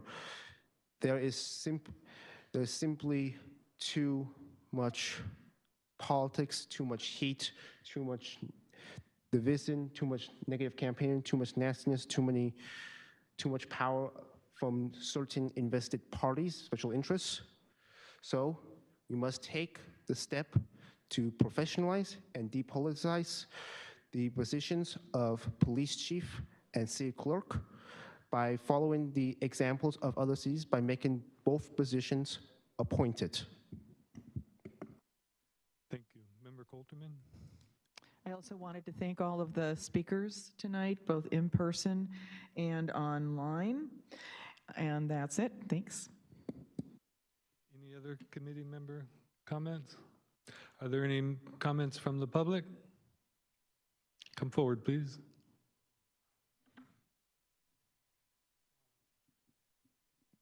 It seems like we have a balance between technocratic and democratic. Sir, could you speak into the mic? Oh, okay. Please, thank you. I never thought of myself as a low speaker, but anyway. Technocratic versus democratic. Now, within the sphere of what we have now, manager versus council, you have the people, they elect the council, they elect the manager, who then appoint the police chief. So it becomes much more removed from the people if a manager picks, who himself is a political appointee. So I don't think you can totally take the democracy out of it or the politics out of it. At the end of the day, it's still politics. So I would prefer the council, I would prefer that it be elected, but the council is as close to the people. Yes, there's going to be friction. That's politics. If you don't want conflict, you get these one-party societies. So that's not so good either. Now, admittedly, we don't want all sorts of constant contentiousness. That's bad. But total conformity isn't so good either. I always liked Santa Clara because, unlike San Jose, you have 4 versus 3 or 5 versus 2, whereas for a long time in San Jose, it was 10 versus 1. And now there's a kind of a labor business split in San Jose too. But I don't think you get good decisions when you get 10-1 votes. I think you might get a lot of contentiousness, but 4-3, but you get more thought. You get more heat, but you also get more light. And so if it had to be between the council and the manager, I'd say go for the council. Thank you. Any other comments from the public?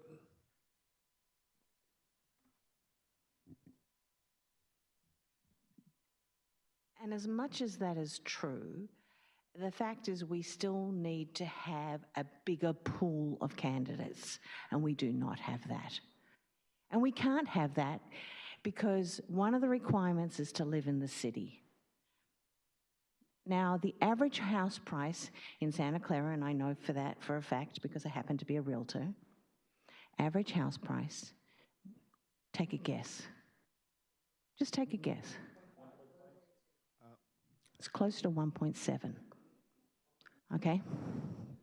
So now you're home, you go home, think about your house. Your condominium, average condominium, 2-bedroom, 2-bathroom, is close to between 800 and 900. Your 1-bedroom down there in the agri-cult center that they just opened, for a non-age specific one, is selling around $1 million. Yes. Seriously. happy to talk to you about it. I didn't come here to talk about that, but I want you to put that into perspective. If you have that as a requirement for a police chief to live in the city, it becomes virtually impossible. We have to, for somebody to live here and be a candidate. We either have to take that out of the requirement and think of other ways to accommodate that, because it's virtually impossible. And sadly, it's the nature of the beast, of the fact that, you know, RSUs, your stock options have created this, right? And people that are teachers and nurses and doctors and police, they don't have those options. I have a child who's a teacher. Fortunately, he had a grandmother who passed away, so he is able to, he inherited some money, and the first thing I said to him during this downturn was to buy while we could, because nobody else was buying. Had that not happened, he'd be living somewhere else, probably in his bedroom where he was teaching his first year. So I want you to remember that. We don't have the candidates because we don't have the ability to choose from them because of that one requirement that they must live in the city. It's a huge requirement. Take that out and maybe you'll get a better pool. No, that doesn't mean that you could change that, right? You could change that, but you have to make it such that it is a bigger pool, and you're not doing that, you're limiting it. And and there have been politicians in the city that have used that against other people, and that's where it's wrong. It's really wrong. They use that against diversity too. Remember that.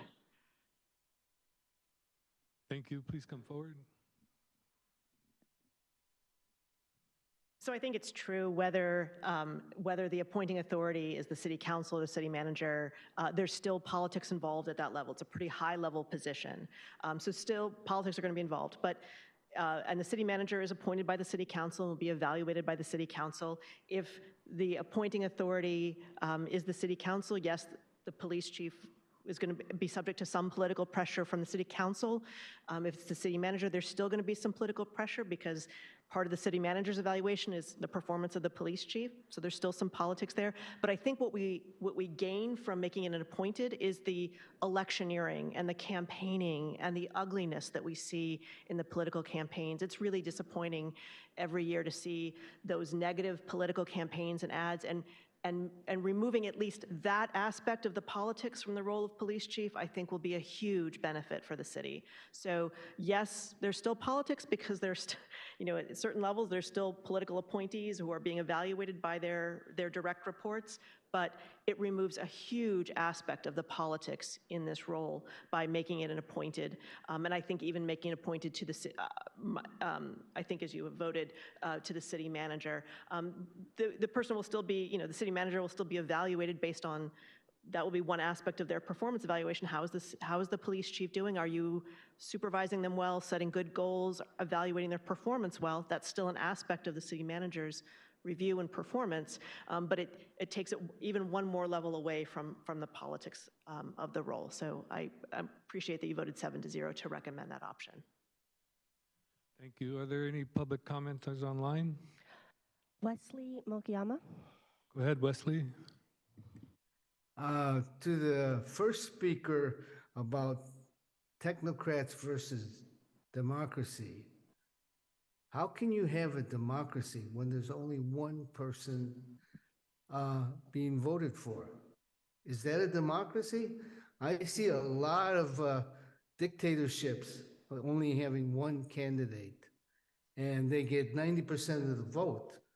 It's not a democracy, and you're speaking in dictatorship terms.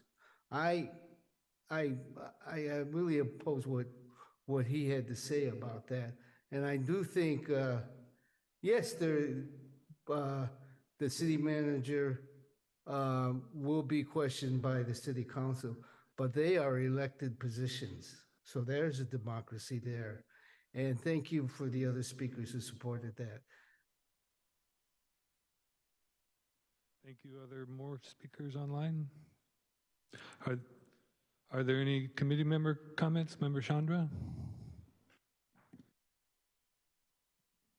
Thank you so much for the council members, my colleagues who have spoken about making an appointment decision, but at the same moment, it's all political as the speaker has presented it.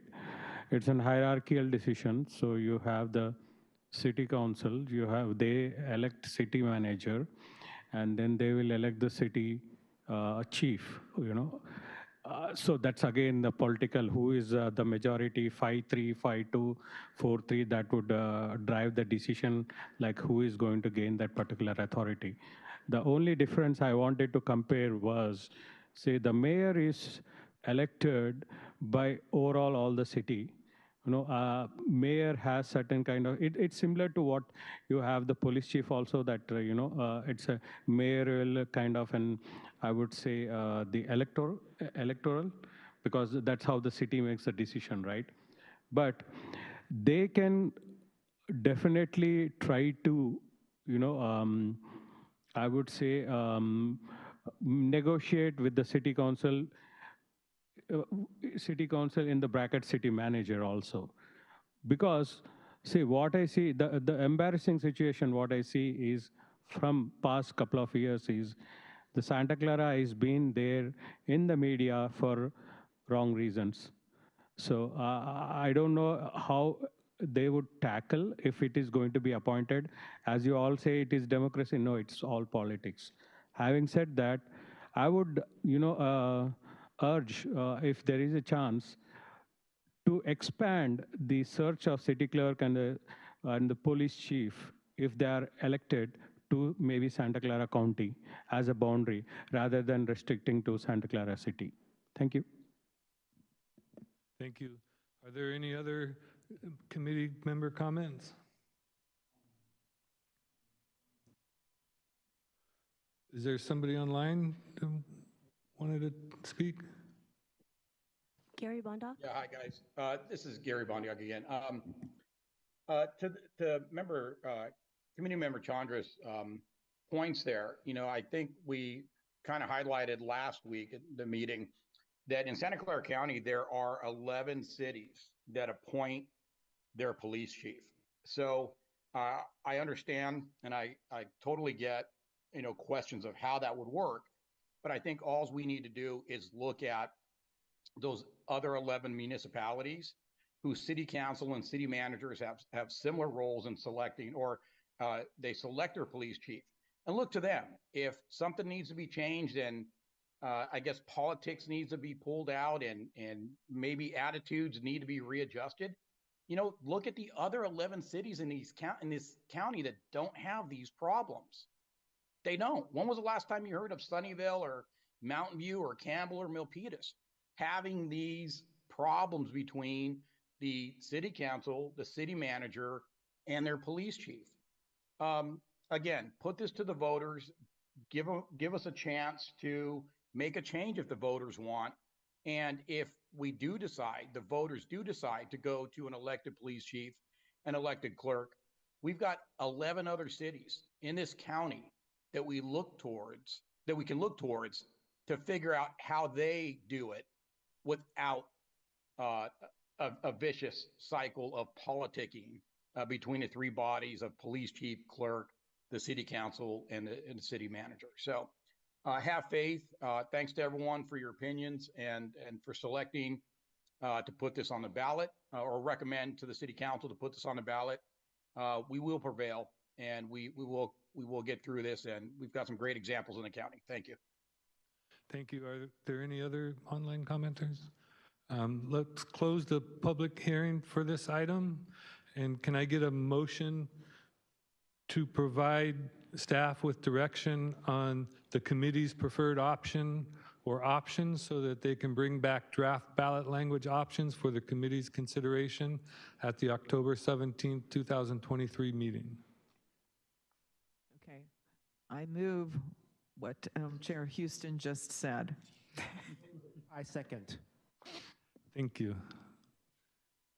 Actually, what he just said was to give us direction. So the direction, as we've heard it, is to come back with ballot language for an appointed city clerk appointed by the city manager and an appointed chief of police appointed by the city manager as well.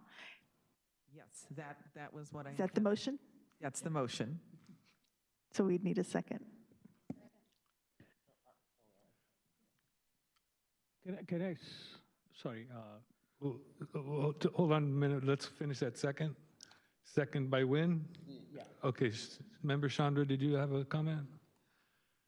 So I don't understand the purpose of the survey, right? Because we are just taking based on, I mean, say 20% of the conversation, but the survey results will take the final call on what we are going to suggest. Correct me if I'm wrong. So why are we doing survey? So it's a waste of time or what? I think, no, it's absolutely not a waste of time. And I clearly said that earlier in the meeting, that we're keeping an open mind. We want to know what the survey says. And if it tells us something we don't already know, then we just might change our mind at the next meeting. And we have the opportunity to do that. So how do we change that? I mean, say, do we have the time, or because we are not going to go with the same process, I assume. So I want the clarity here. So the purpose of tonight's exercise is for us to allow us to come back with appropriate ballot language at the October 17th meeting. So we needed you to go through these decision-making maps so that we can bring back that appropriate ballot language. The survey results, we will present the survey results to you, and if it goes in a direction, the committee always has the ability to change its recommendation based on the survey results. So this, again, is just to position us so that we can come back with the information to help your decision-making process on the October 17th. Now, we are scheduled to go back to council on November 7th. So if need be, we could schedule an additional meeting. We could have additional discussion on the 17th. There is still that flexibility depending on the survey results.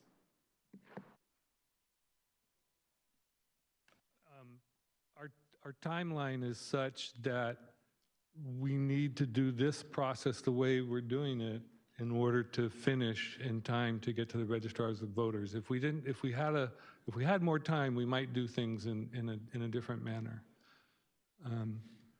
So I think should we take public comment or should we move to a roll call? It's at the pleasure of the chair. Yes, please.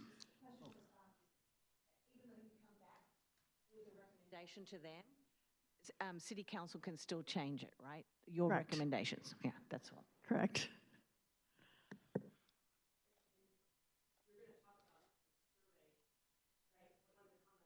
Yeah. Member Chandra, did you have anything more to say? Yeah, so again, Cynthia, the thing is we haven't gone with the matrix here. We haven't gone with the matrix here. Say, assume that the survey comes with the result saying we'll go with elected chief with 80% of them. And then we have a chance to make a change, right? But if that particular decision is made, we haven't gone to the options where the committee recommends the position remains elected and qualification should not be changed, or the second one is if the committee recommends change to qualifications for the elected city, I think it should be city chief, right? It must be changes and propose 75-word ballot language. So these kinds of options, are we going to choose at that moment, or are you going to be preparing again the language for that?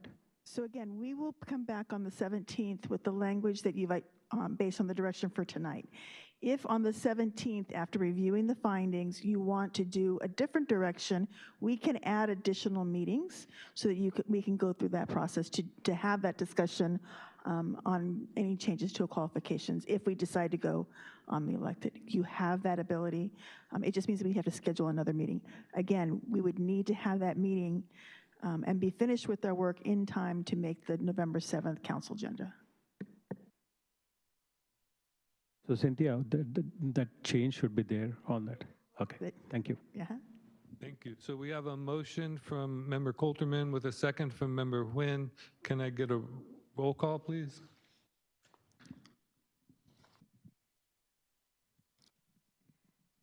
Davis? Member Sini? Chair Houston? Aye. Member Nguyen? Aye. Member Coulterman? Vice Chair Patel? Member Chandra? Aye. Motion passes unanimously. Our final agenda item is a city staff report. Does staff have a verbal report? I do. Can we get the other slides? Thank you. So at the last meeting, we had talked about the survey being up, and there was a request from several committee members to have the ability to have a hard copy of the survey. So you should be having your packets, or I think we have in here to distribute to you, hard copies of the survey that you can drop for your neighborhoods if you would like to encourage folks to take the survey. In addition, we, staff talked it over and thought, it would be better for us to issue a postcard to all registered voters in Santa Clara. So you see on the screen, we currently have it in development, and it'll be out in the mail hopefully later this week or early next week. The postcard that says, "Let your voice be heard." It has a QR code as requested so that people can take the survey directly with their phone. And it has the explanation of what it is. So we have the ability for you to drop flyers and the ability to everybody will get a postcard, every registered voter. So again, our intent has been to help you provide as robust community outreach as possible to reach the Santa Clara voters. And so this is what we've given you. The survey results, because we're doing this, we've extended the survey deadline to October 12th. So we'll update the website with that, and you'll see it on the postcard and the flyers. Any questions? One question. So how do we know, who are registered voters if we go in our community? So we have a list. We get a list of registered voters, and we will mail that to the registered voters. Okay, thank you. Member Chandra? Are we doing any kind of validation, checking with them that are they in the vicinity of Santa Clara City, or is there a method that we can validate that?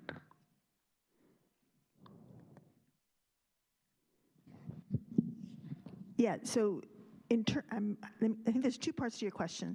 So the individuals who receive the postcards are validated. It's a registered voter list. So that's validated. If your question is the validation of the survey itself, there are two ways for people to take the survey. There are those who choose to register and provide their name, and those who choose to be unregistered. We will provide the results both ways. So you'll see those who have chosen to be registered users and those who have chosen to be unregistered users, because there may be a difference. And so we're going to continue to look at that and bring back some survey results. And that's why I know that the very initial surveys were public, or you could see them. We've actually closed that ability. And so we don't want to talk about the numbers of people who have taken the survey so far or the trends of it until the survey actually closes. So I will provide you that information on October 17th. Are there, Member Davis? I just wanted to say thank you. I did not mean to cause your staff more work. Committee members, last week at the end, I asked if I could design a flyer, and as I walked my neighborhood, could I leave it at people's door? Because I don't know how many people tune in to this. I don't know how many people are aware of what we're doing. That might, for some of you, seem like ludicrous, but I think there are a lot of people who aren't aware or don't have access to the ways in which we communicate. So I wanted to get out and walk, and I wanted to make sure that I wasn't going to put anything on the flyer that would have been improper, illegal, or whatever. So I asked what I could do, and then this is what has happened. So I thank you so very much for the work that you put into this. I really didn't intend to make you have more work to do. We are very fortunate to have a great team, so thank you. Any other committee member comments? Are there any comments from the public regarding the staff report? Yes, please come forward. Briefly, at the closeout of what you were deciding before, and in conjunction with the whole idea of a survey, it seems as if we're moving in a direction of putting more burdens on the city manager's office. I mean, and in this city, we're like uniquely, we have a city manager who has to run an electric company and a stadium and has a lot of responsibilities. So I was wondering if besides getting feedback from the community, we could get feedback from the city manager's office and the city manager himself as to what's his impression of having to also now supervise the police department and the clerk's office more so than the city manager of this city has had to do in the past. So I would recommend surveying the city manager's office as to their capabilities and expertises of now having much more of a role in the police protection function of our city. Thank you. Thank you. Yeah, the city manager, yeah, he's in charge of the two people underneath the police chief. So I want to thank the staff. I love this. Ms. Davis, that your idea, I think that's brilliant. Well, inadvertently it was. It's brilliant. I wish they'd done that with ours. More outreach to the community, because sadly not everyone's on their phones, right? You know, I don't know if it could be a downloadable PDF that we could go out to our communities as well and tell them about it. That'd be great. We can certainly put the flyer online.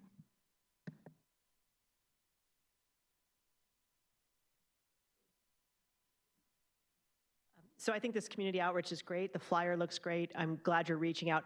I share the caution about how little people know about what's going on. I've run for office, and people in election season don't remember who they voted for. So even when we're in that process, people aren't always aware. The average resident, and that was me before, I mean, I got involved in politics in the city through the stadium issue. I organized a group that opposed the stadium subsidy. Before that time, I really didn't pay that much attention to what was going on in the city and city government. So I would expect that most people aren't aware. More outreach is always better. More input is always better. I would have a caution, though, in changing your mind based on a survey. I think I've taken the survey. I think I could take it again and again and again if I had a different email address or if I didn't register. So I think it can be swayed.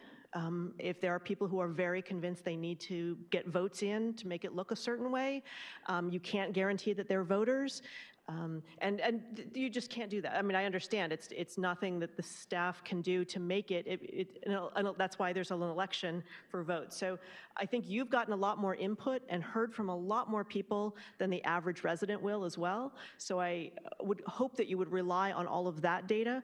Definitely take the survey in. It's not wasted at this point. You want to see what the community has to say through the survey, but I would be very cautious about over-reliance on a survey as opposed to all of the other information you've gathered. And I just wanted to make that caution. And I would also say that I think the city manager already has 2 deputy police chiefs who report to him, so in a way is already involved in the management of the police department. So it probably would actually be easier, because then it would only be 1 police chief that's reporting to him, and it would make it an easier process. Thank you. Thank you. Are there any public commenters online? Wesley Mukiyama. Go ahead, please. Thank you. This is a good idea with caution, but I highly support the survey. Maybe back in 2011, when myself and 3 other people pointed out the California Voting Rights Act, that at-large voting was against the rule of district voting, and so we gave it to charter committees. I don't know if they had a survey, but if they had a survey, they might have changed some of their minds. but they never moved. And so unfortunately, we had to sue the city. So let's see what this can do. But it certainly does help to give more voices into this process. So I support it. And thank you, Committee Member Davis, for suggesting this. I think I don't know if it's going to make any changes in this, but at least it's an attempt, and that's all right to me. Thank you. Yes. I was on that committee, and we did not have a survey on both of those committees that worked on dividing up the city. So there was no survey done. This is something new. I would take it lightly too, because I would try, see if you can do it at work and do it at home and do it at home again, and give yourself a try. Be a guinea pig. Have a look. Might be surprised. Are there any other comments online? Okay. Thank you, Assistant City Manager Bojorquez, for the staff report. And thank you very much for the flyers and the postcards. I think that's a fabulous idea. And thank you so much for designing the process that we went through tonight. I think it was terrific, and I'm really enjoying working with your expertise in these meetings. So thank you. As I said, we have got a great team. Our meeting is now coming to an end. I want to thank everyone for coming to tonight's meeting. Our next meeting of the committee will be next week on Tuesday, October 17th, 2023. Wait a minute, that's not next week. That's next month. At 7 p.m., back at Council Chambers, Santa Clara City Hall. On behalf of the committee, I would encourage members of the public to attend that hearing to share their views and learn more about the options under consideration. Committee members, do I have a motion to adjourn this meeting to the next meeting of Tuesday, October 17, 2023 at 7 p.m. at Santa Clara City Hall? So moved to adjourn the meeting. Thank you, Committee Member Nguyen. Thank you for the motion. Do we have a seconder for this motion? Second. Thank you, Committee Member Coulterman, for the second. If we have no objections to this motion, I will now adjourn this meeting tonight at 9:05 p.m. Thank you. Recording stopped.